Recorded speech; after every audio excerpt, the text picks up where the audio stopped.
Bonjour à tous, je viens vers vous pour vous faire une spéciale émission sur les violeurs et la pédocriminalité en France.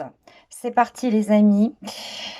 Les soldats digitaux, c'est l'heure de briser le plafond de verre qui est en France pour que justice soit pour les victimes et familles de victimes partagées partout, s'il vous plaît. Théorie de complot ou vérité? En France, toutes les affaires, ou presque, sont étouffées au plus haut niveau de l'État.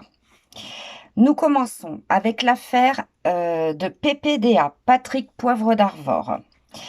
27 femmes accusent PPDA de harcèlement sexuel ou agression sexuelle.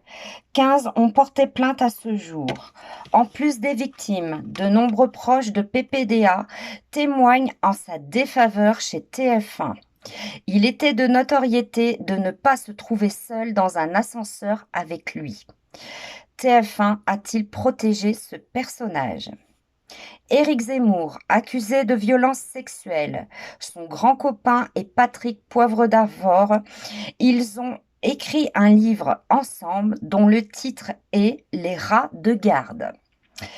Accusé d'agression sexuelle par plusieurs femmes, l'une d'entre elles recevait des SMS écrits par Éric Zemmour, je cite ce SMS: «J'attendrai que vous m'invitiez chez vous pour vous violer». Elle a fait constater par huissier de justice. 6 femmes donc l'accusent.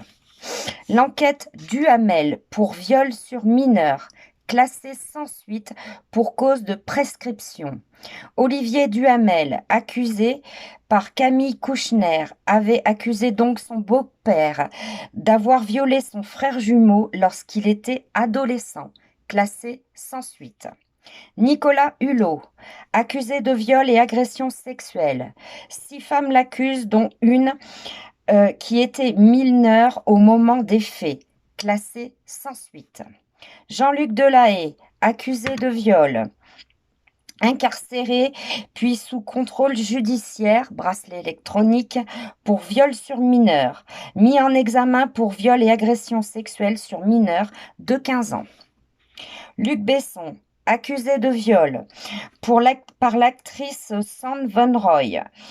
Non-lieu.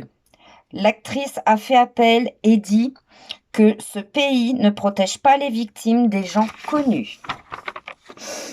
L'historien de BFM TV, François Durper, visé par 2 plaintes pour viol, mis en examen. Jean-Jacques Bourdin de BFM TV, accusé d'agression sexuelle, atterrit à Sud Radio, une honte. L'affaire Jeffrey Epstein, en France. Jean-Luc Brunel, l'ex-agent de mannequin, retrouvé mort en prison le 19 février 2022, rabatteur de jeunes filles pour Jeffrey Epstein, tout comme Jeffrey Epstein, décédé en prison. Il avait un lien avec le Mossad et le FBI. Je parle de Jeffrey Epstein. Le prince Andrew, cité sur des vols d'avion de Lolita de Jeffrey Epstein sur son île privée, accusé de viol par Virginia Giuffre, a versé 10 millions d'euros à sa victime pour éviter le procès.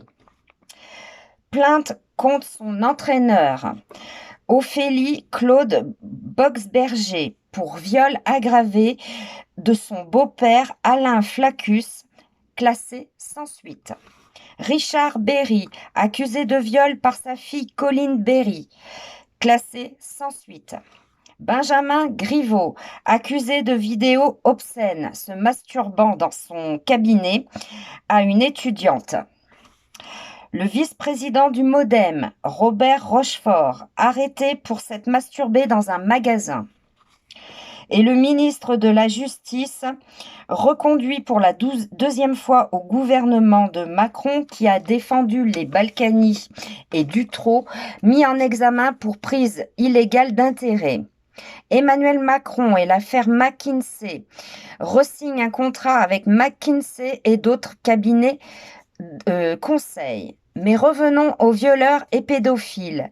L'affaire la plus scandaleuse de France, qui a été étouffée. François Hollande et Jacques Lang seraient accusés dans une plainte du 27 avril 2012 du chef de viol en réunion, enregistré sous la référence doyen numéro 12244 en récépissé du dépôt de plainte P 11 174 09 85 87-4 du 23 juin 2012. François Hollande et Jacques Lang seraient accusés de viol en réunion sur une petite fille de 4 ans qui en est décédée par une MST. Nous demandons justice. Partagez partout, soldats digitaux. Voici les élites françaises. La vérité. D'autres affaires existent. Il faudra rendre justice et faire tomber ce plafond de verre pour les victimes et familles afin qu'ils soient reconnus. Merci à tous de partager partout où vous le pouvez. Il est l'heure. Tic-tac, tic-tac, Magali Robin.